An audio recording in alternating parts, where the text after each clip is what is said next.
மயிலாடுதுறை மாவட்டம் குத்தாலம் தாலுகா பாலையூர் காவல் சரகத்துக்குட்பட்ட பழைய கூடனூர் வடக்கு காலனி தெருவில் ஆசை தம்பி என்பவர் மனைவி கண்ணகி குடும்பத்தினருடன் வசித்து வருகிறார். கடந்த மாதம் 26ஆம் தேதி குறி சொல்பவர் போல வேடமிட்டு இருசக்கர வாகனத்தில் வந்த நபர் கண்ணகியிடம், உங்கள் வீட்டில் யாரோ செய்வினை செய்துள்ளார்கள், இதனால் உங்கள் வீட்டில் நீண்ட நாட்களாக குடும்ப பிரச்சினை நிலவி வருகிறது என்று கூறியுள்ளார். செய்வினைக்கு பரிகாரம் செய்ய கண்ணகி கழுத்தில் அணிந்திருந்த தாலிகந்தியில் அருகிலுள்ள கோயிலில் வைத்து பூஜை செய்தால் பிரச்சினை தீரும் என்று கூறியுள்ளார். இதனை நம்பிய கண்ணகி தனது கழுத்தில் அணிந்திருந்த 5 பவுன் தங்கச்சங்கிலி மற்றும் 1 கிராம் தங்க மோதிரத்தை அவரிடம் கொடுத்துள்ளார்.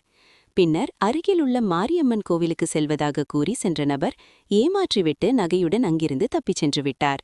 இச்சம்பவம் தொடர்பாக கண்ணகி கொடுத்த புகாரின் பேரில் பாலையூர் காவல் நிலையத்தில் வழக்கு பதிவு செய்யப்பட்டது.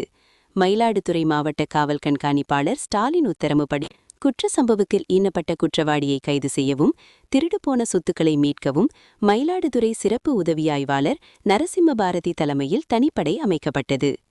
தனிப்படையினர் மேற்கொண்ட விசாரணையில் இந்த சம்பவத்தில் ஈடுபட்ட நபர் சேலம் மாவட்டம் மேட்டூர் தாலுகா குளத்தூர் பரிசல்துறை வண்ணவாடி ரோடு பகுதியைச் சேர்ந்த பழனி மகன் சுதாகர் என்பதும் அவர் ஊரூராக சென்று இதுபோன்ற மோசடிகளில் ஈடுபடுவதும் தெரியவந்தது. இதையடுத்து அவரை பல இடங்களில் தேடிய தனிப்படை போலீசார் மேல்மருவத்தூரில் வைத்து சுதாகரை கடந்த 9ஆம் தேதி கைது செய்தனர். வழக்கில் திருடுபோன நகைகள் பறிமுதல் செய்யப்பட்டது.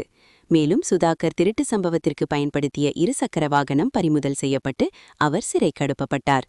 இவ்வழக்கில் சிறப்பாக செயல்பட்டு எதிரியை விரைவாக கண்டுபிடித்து அவர் திருடிச் சென்ற சொத்துக்களை மீட்டெடுத்த மயிலாடுதுறை உட்கோட்டை சிறப்பு உதவி ஆய்வாளர் நரசிம்ம பாரதி தலைமையிலான பணிப்படையினரை மாவட்ட காவல் கண்காணிப்பாளர் ஸ்டாலின் பாராட்டினார்.